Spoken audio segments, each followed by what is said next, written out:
Magandang buhay mga kaibigan! Ating puntunghayan ang panibagong kwentong ibabahagi ko sa inyo na pinamagatang Mapagkunwaring Pag-ibig.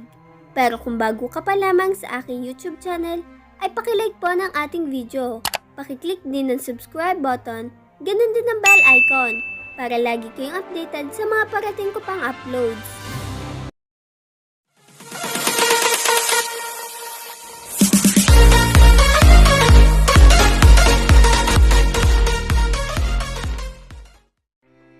Bawat bintana at pintuan ng malaking mansyon ay nasasabitan ng itim na ribbon.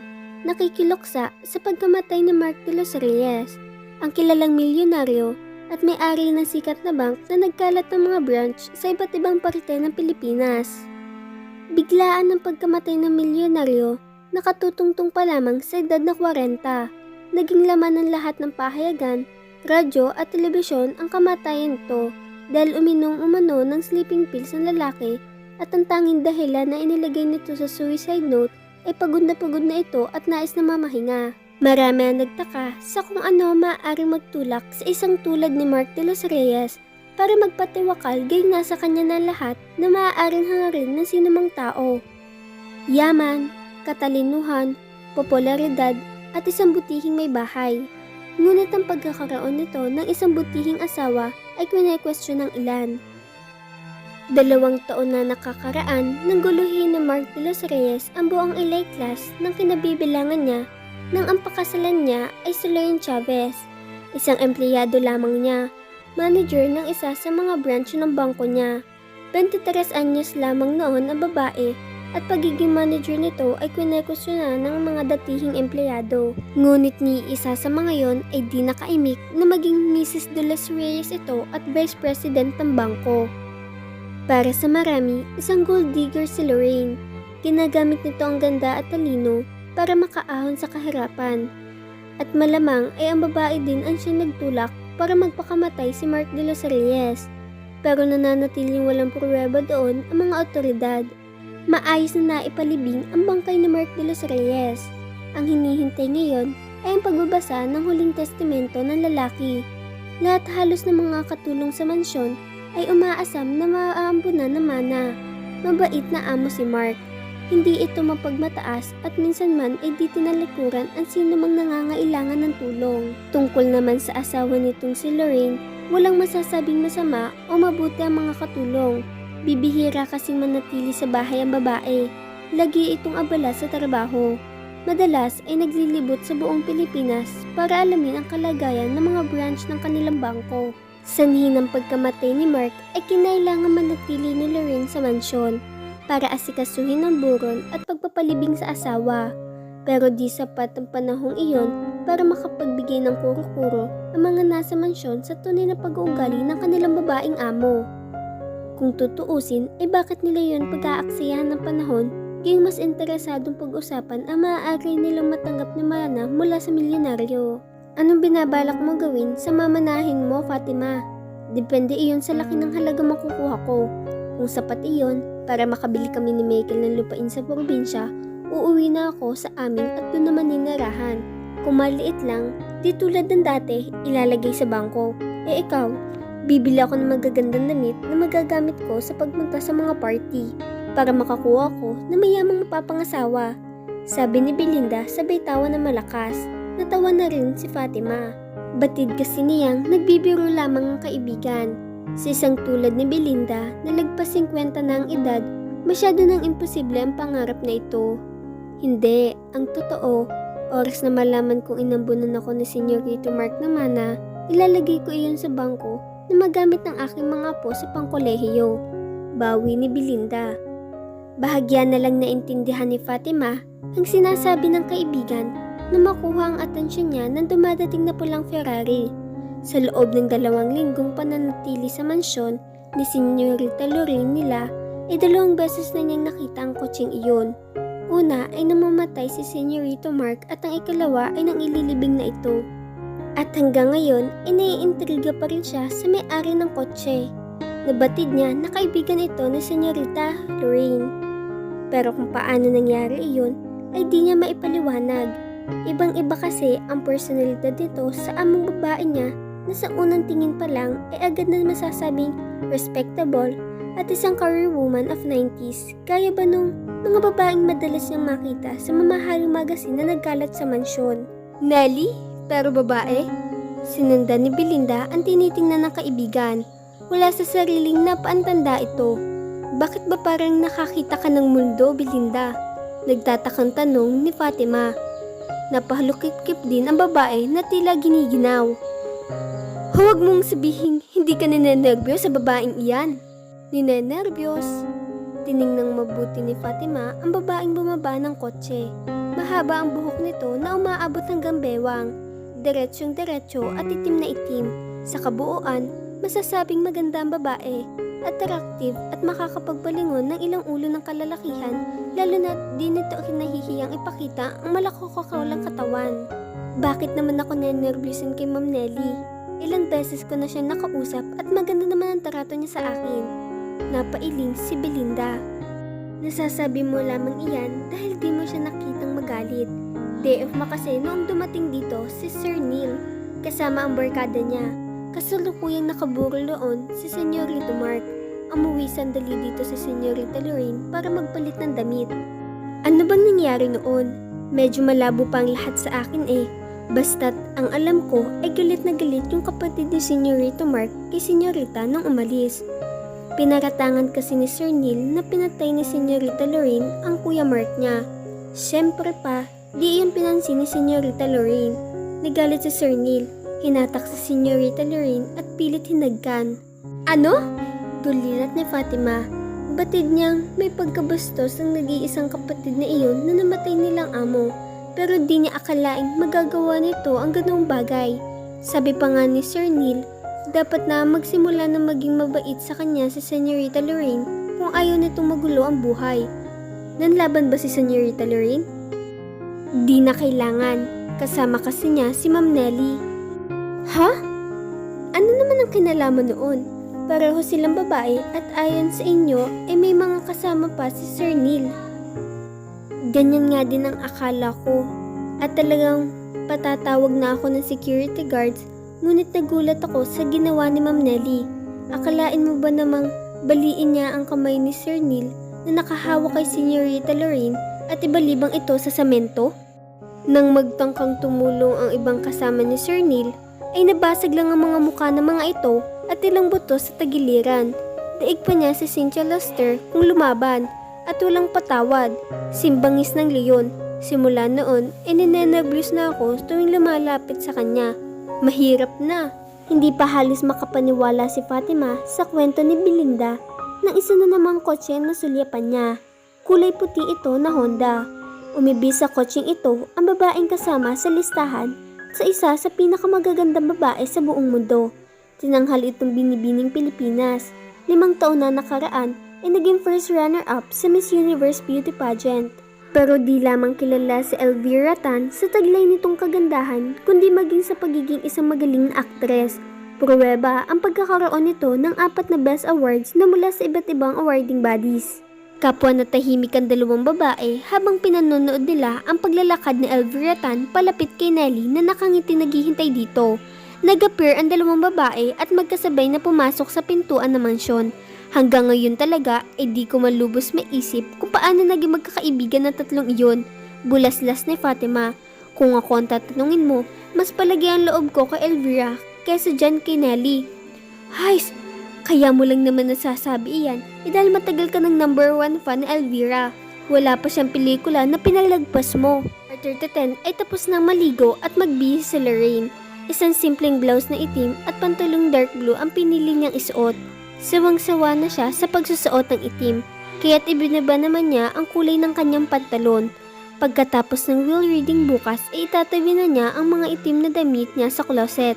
Maiintindihan naman siya ni Mark kung sakaling di niya sundin ang kaugaliang pagsusuot ng itim na damit sa loob ng 1 taon. Ayaw na ayaw kasi ni Mark ng itim noong nabubuhay pa ito. Magkapareho silang hilig puro bright colors.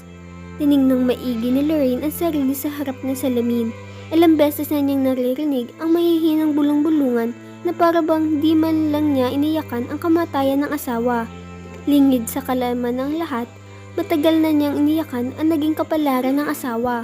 Mali man ang ginawa ni Mark, natitiyak niya iyon na ang pinakamagandang nangyari kaysa matuklasan na buong mundo na ang lihim ng lalaki, isang lihim na bukod sa kanya at kay Mark ay ang tanging sina Elvira at Nelly lamang nakakaalam. Malinaw pa sa isipan niya ang gabing iyon na ipinagtapat sa kanya ni Mark ang kalagayan nito. HIV positive ako, Lorraine, diretsyong sabi nito. Ilang sandali siyang di nakahuma.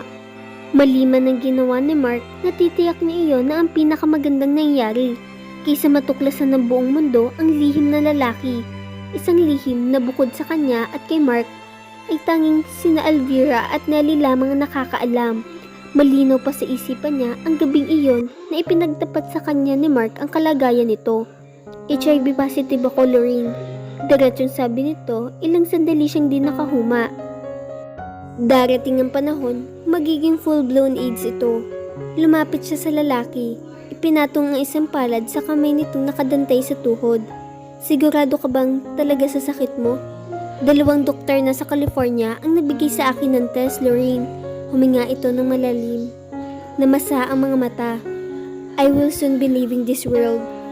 Gusto niyang palakasin ang loob ng asawa. Ngunit batid niya sa ngayon ay walang lunas ang sakit na AIDS. Anyway, I think I have lived a very interesting life. Mamamatay ako maligaya dahil alam kong nasa mabuting kamay ang bangko. Hindi mo ito papabayaan, diba? Pinilit niyang ngumiti. But I won't be the same without you. Mag-iiyakang muli yung mga babaeng tellers na umiyak nung pakasalan mo ko. Natawa si Mark. At least, hindi na sila mangangarap pa ng gising o pag-iisipang mamatay ka na sana nang sila naman na mapansin ko. Isang napaka-imposibleng bagay dahil katulad din nila ako na mali lang nang ipinanganak sa katawan ng isang lalaki. Mahigpit nitong ginaganap ang palad ni Lorraine. I want you to promise me na di mo papabayaan ang negosyong itinatag ko, that you will take care of it. And lastly, I want you to find a new husband, yung tunay na lalaki at di tulad ko. Mark, madali ko matutupad ang una mong kahilingan. But the second one? Alam mong minsan man, di ko pinangarap na maging alila at palahian lang ng sinumang lalaki. At ganun ang karaniwang ginagawa ng mga tunay na lalaki. Isa sa mga dahilan ko, kaya ako pumayag na pakasal sa'yo, ay alam kong respeto mo ang kagustuhan ko. That you would allow me to live my life like the way I want to. Secondary lamang ang kagustuhan kong yumaman. Natawa si Mark. If there's anything na talaga nagustuhan ko sa'yo, Lorraine, iyon na yung pagiging honest mo. Hindi mo binago ang pag-uugali mo. Tinuruan mo lamang ang tao sa paligid mo na tanggapin ka bilang ikaw. I admire you for that. Minsan, naiisip ko na sana'y nakuha ko ang ugali mong iyan. Di sana'y di ko na kailangan pang mag-ibang bansa para lamang palayain doon ang totoo kong katauhan. Minsan man, hindi kita hinusgahan, Mark. Kaibigan kita. At ano ka man, di mahalaga sa akin. You treated me with respect. At dahil sa iyo, kaya ako naririto sa kinaroroonan ko ngayon. Kung minsan nga, naiisip ko na ikaw ang nalugi sa ating kasunduan. 1 buwan mo lamang nagagawang lumigaya sa 1 taon. Samantalang ako ay habang buhay na secured ang buhay ko. No! You gave me freedom, Lorraine. Inako mo ang tungkulin ko sa kumpanya para maging malaya ako. Sobra-sobra ang ginawa mong pagsasakripisyo at pagtitiis sa mga masasamang paratang na ibinabato sa'yo para lamang sa akin. Diyan ka nagkakamali, Mark. I was never a martyr. Yung mga lumalait sa akin ay pinagbabayad ko rin. They got what they deserve. Courtesy of Jenny and Elvira. Kilala mo naman kaming tatlong magkakaibigan. Isa para sa lahat, lahat para sa isa. The Three Musketeers. Pakisabi na rin sa dalawang iyon na mamimiss ko sila at mga kalokohan nila. Kayong tatlo lang ang tumanggap sa akin bilang ako. With you guys, I never have to pretend. Muling naging seryoso ang boses ni Mark. I hope pag wala na ako, ay makatagpo ka ng lalaking para sa'yo. Matalino ka. Alam kong di ka basta-basta mabobola. Iba ka sa pangkaraniwang babae na mas pinagagana ang emosyon kaysa utak. Ano man na mangyari, you will always use your mind. That will help you to find the right guy. Tandaan mo lang, the right guy won't have any need for your money. Ikaw lang ang kakailanganin niya. Naputol ang daloy ng alaala ng katok sa pintuan ng kanyang kwarto. Senyorita, naririto na po ang kaibigan ninyo. Boses ng isa sa mga katulong. Napatingin si Lorraine sa wall clock. 10 o'clock. Right on the time talaga sina Elvira at Nellie. Binuksan niya kaagad ang pintuan. Ayaw niyang masabihan na siyang itong hindi pa handa. Oh, kamusta na ang biyuda? Bati ni Elvira. Eto, maganda pa rin. Natatawa niyang sagot. Sigurado ka bang kami lang ni Elvira ang kailangan mo? Isang tawag ko lang sa phone ay mapapaligiran na ng mga armadong lalaki itong mansyon. You will be totally safe sa Neil na iyon. Ikaw talaga, Nellie. Kahit kailan, warfare ka. Makita ka lang ni Neil dito ay baka tumakbo na iyon pabalik sa pinanggalingan niya. Bakit ba ganun ang Neil na yun? Ibang-ibang ugali kay Mark. Well, bukod sa magkaibang mga ina nila, lumaking spoiled si Neil sa ina nito at lalong napabayaan ang ugali nito nang mamatay ang ama nila. Any more questions? Pinatugtog na Nellie ang compact disc. Narinig sa buong kabahayan ang maingay na musika. I don't think Mark would mind the music. Paborito kaya niya to. Sabi ni Nellie. Kailan mo nga pala balak ipali sa mga itim na ribbon sa paligid? Masyadong depressing. Sabi ni Elvira. Tsaka na, pag natapos na ang pagbabasa ng Last Will and Testament, gusto ko munang masigurado na sa akin nga mapupunta ang bahay nito bago ko pakialaman ng ayos. Kung binabalak mong ibenta ang ilan sa mga antigong kasangkapan dito, sabihin mo lang sa akin, I know a person who can get you a good buyer. Sabat ni Nellie. Ikaw talaga, Nellie. Wala ka na bang di nakilalang tao? Mula ata sa pinuno ng batang magnanakaw sa kalye hanggang sa mga presidente ng prestigious companies ay kilala mo. Sabi ni Elvira. Natawa si Nellie. That is just one of my katangian. Anyway, bakit ka naman maiinggit sa akin? Kilala ka naman ng lahat ng tao. At dito sa Pilipinas, I never met anyone who haven't heard Elvira Tan. Kayong dalawa, bago kayo magsimula ng magpurihan, pakinggan niyo muna sana yung problema ko. Huwag mong sabihin pinoproblema mo yung Neil na yon. Isang piti ko lang sa lalaki yun, itatalsik na siya. Sabi ni Nellie. Come on, Nellie. Daanin natin ito sa legal na paraan. Bukas ay natitiyak kong gagawa ng di maganda yung Neil na yan. He could even start accusing me again of killing his brother. Malabo kasi ang dahilan ng pagkamatay ni Mark. At kahit na ano ang mangyari ay di ko papayag malaman na lahat ang tunay niyang katauhan. I owe him that for everything he has done for me, right? Ano ngayon ang gusto mong gawin namin? Sabi ni Elvira. Bukas, oras na magsimula manggulo ang lalaki yon, ibalik mo sa kanya yung akusasyon niya. Alaman natin na kahit kailan ay di nagkasundo si Neil at Mark. Gagamitin mo lang ang good acting. Ikaw na ang bahala sa dialogue mo. And I know na kahit na sino makarinig sa iyo ay maniniwala. Lalabas kang isang kaibigan na nagmamalasakit sa akin. Hinarap naman niya si Nellie at ikaw naman, as always, will be the bodyguard. Bahala ka na sa gagawin mo sa kanya kung sasakaling violent na siya. Ikaw, ano gagawin mo? Tanong ni Nellie. I will be the grieving widow. Nakangiting sagot ni Lorraine. Nagwala ng gusto si Neil de los Reyes nang malamang 200,000 pesos lamang ang binigay sa kanya ni Mark. Halos lahat ng kayamanan ni Mark ay ibinigay niya kay Lorraine, kasama na ang bahay at lupa at ang pagmamayari ng 51% stock sa bangko. Hindi ako makakapayag na mapunta sa babaeng iyan ang lahat ng kayamanan ng kapatid ko. She killed him! Ako sa nito. Kung meron mo maaaring pumatay kay Mark, ikaw yun, Neil. Nakalimutan mo na bang ikaw ang huling nakausap ni Mark bago siya nagpakamatay o pinatay? You also happen to be the only one who bears grudge on him. Ilang beses mo na bang nasabing gusto mong mamatay ang kapatid mo kapag nalalasing ka sa mga nightclub? Alam kong marami ang titistigo na narinig ka nilang nagsalta ng ganun. Naputulan ng dila si Neil lalo na't napansin niyang nakatingin sa kanyang lahat ng nasa sala matapos magsalta na Elvira. Kinonde na siya ng mga matang iyon. What the? Mas papaniwalaan ninyo ang akusasyon ng babaeng ito kaysa sa akin? Nananatiling tahimik ang paligid. I think you should go now. Basag ni Nellie sa katahimikan. Pinaalis mo ba ako? Lumapit palapit si Nellie sa lalaki. Agad iyong napaurong. This won't be the last time you will see me. Lorraine, babawiin ko kaya madang talagang sakin. Sabi nito bagong tuluyang umalis. Sa pagkawala ni Neil ay parang nakahinga ang lahat. Tumayo si Lorraine, hinarap ang mga katulong na naroon.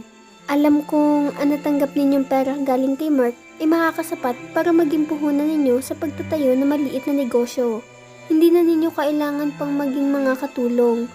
Ngunit kung nanaisin ninyo manatili dito at maglingkod sa akin, tatanggapin ko kayo. Itunuring na kayo ni Mark na kapamilya at ganun din ang gagawin kong pagtrato sa inyo. Isa-isang nagsalta ang mga naroon dahil wala lamang ang nagpasyang magpaalam. Ang iba ay mananatili sa paglilingkod kay Lorraine. Maraming salamat sa inyong lahat, sabi ni Lorraine bago ito umakyat ng hagdan. Kasunod niya sina Elvira at Nellie. Pagdating sa kwarto ay binagsak ni Lorraine ang katawan sa kama. Huh! Akala ko'y matataranta na ako paghahanap ng makakapalit ng mga katulong. Buti na lamang at malaki ang pagtanaw ng utang na loob nila kay Mark. Pulas-las niya. So, pwede na ba kaming makaalis ngayon? Sabi ni Elvira. Matagal na akong hinihintay ng isang project na gagawin ko para sa Bukan Liwayway Films. Of course! Thank you guys! Hindi ko malaman kung paano ko kayo papasalamatan sa lahat ng suporta niyo sa akin.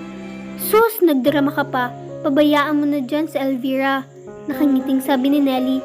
Tsaka inambunan din naman kami ni Mark. Hindi ko lang malaman kung bakit yung mga collection niya ng stamp ang binigay niya sa akin. Mas lalo namang katakatakang yung iniwan niya sa akin. Isang number ng safety deposit bank na pwede ko lang buksan kung magkakaanak na ako. Natawa si Lorraine. Tiyak na may dahilan si Mark sa ginawa niya. Besides, he know each other of us. Malalaman din natin ang dahilan niya in the future. Ano nga palang balak mo sa milyones na iniwan niya sa'yo? Make them billions. Ano pa nga ba? At dyan na po nagtatapos ang part 1 ng aking kwento. Mapagtagumpayan kaya ni Neil na maagaw kay Lorraine ang milyon-milyones na hindi naman dapat sa kanya? Matuklasan kaya ni Neil ang itinatagong lihim ni Lorraine tungkol sa totoong pagkatao ni Mark? Abangan po natin yan sa mga susunod na kabanata. Thanks for watching. God bless!